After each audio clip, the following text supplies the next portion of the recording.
আমরা আজকে আসলাম অন্নপূর্ণা ঘাটে। অন্নপূর্ণা ঘাটে বহুত মানুষ আছে, এখানে যারা আইল আছে।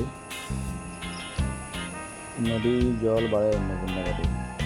ওইটা হলো অন্নপূর্ণা ব্রিজ। খুব বেশি জল বাড়ে, ঘন্টা 60 সেন্টিমিটার 5 সেন্টিমিটার করে বাড়ে। এগুলা শুদ্ধ নদীর স্পিডে আয় জলটা দেবো পুরা শুদ্ধ। যা মানুষ আসছে এই দেখে কেন জলটা দেখে কিরকম আসছে। ওই যে ব্রিজ